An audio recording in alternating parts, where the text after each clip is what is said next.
సాయికృష్ణను పోలీసులు తీసుకెళ్లి కొట్టి చంపేసి బూడిద కూడా మాయం చేశారు. ఇదే లైను. ఈ చర్చ బయటకొచ్చి దాదాపు నెల రోజులు దాటిపోయింది. సాయికృష్ణ మీద ఒక సిట్టు విచారణ వచ్చి ఇంకొక 4 రోజులైతే నెల అవుతుంది. అండ్ సాయికృష్ణ చనిపోయిండు అని చెప్పి సిట్టు నిర్ధారించి కోర్టుకు చెప్పి కూడా దాదాపు 20 రోజులు దాటిపోయింది, 3 వారాలు దాటిపోయింది. ఇప్పటి వరకు ఎప్పుడు చంపారు, ఎట్లా చంపారు, ఎక్కడ బాడీ ఉంది, ఈ బూడిదేమైపోయింది, ఏం తెలియదు. అసలు వీళ్ళు నాగరాజు అనే సీఐని అరెస్ట్ చేసి 20 రోజులు దాటిపోయింది. కనీసం ఇప్పటికీ ఆయన విచారించే పరిస్థితి లేదు. సీసీ ఫుటేజ్ మాయం చేసేసారు అని అంటే దాన్ని రిట్రైవ్ చేసే ప్రయత్నాలు చేశారో లేదో తెలియదు. బా, నిజంగా ఎంత దారుణం ఉంటాయా కొన్ని సిస్టంలు.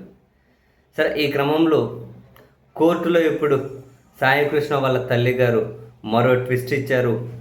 ఇప్పటి వరకు సాయికృష్ణ కేసును ఆర్గ్యూ చేస్తున్నటువంటి న్యాయవాదులు ఎవరైతే ఉంటారో ఆ న్యాయవాదులను మారుస్తాము అని.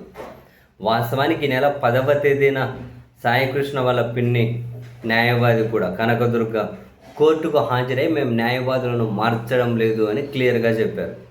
కానీ తాజాగా సాయికృష్ణ వాళ్ళ తల్లిగారేమో మేము న్యాయవాదులను మారుస్తాం, మాకు అనుమతించండి అని చెప్పి ఇప్పుడు న్యాయవాదులుగా ఉన్న Vijayawada bar association, human rights committee న్యాయవాదులు మల్లెమూడి సతీష్ బాబు, పిడిఎస్ నారాయణ వీళ్లకు బదులుగా మా తరపున కొత్త న్యాయవాదులను అనుమతించాలి అని చెప్పి వాళ్ళ తల్లి కోర్టుకు విన్నవించారు.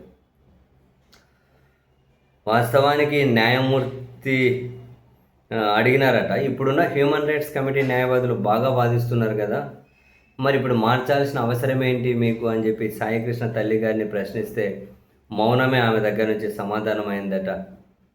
సో ఈ పిటిషన్ విచారణను న్యాయమూర్తి వాయిదా వేశారట. ఇప్పుడు మళ్ళీ ఇప్పటివరకు న్యాయవాదులు మళ్ళీ కొత్త న్యాయవాదులు వస్తే మళ్ళీ దేన్ని స్టడీ మరేమో వాళ్ళకి ఏమో ఎందుకు మార్చారు, అదే న్యాయమూర్తి గారు అడిగారు కదా, బాగా ఉంది కదా వాళ్ళ వాదనలు, మీరు ఎందుకు మారుస్తున్నారు అంటే ఆమె మౌనంగా ఉండిపోయారట. ఎందుకో మరి.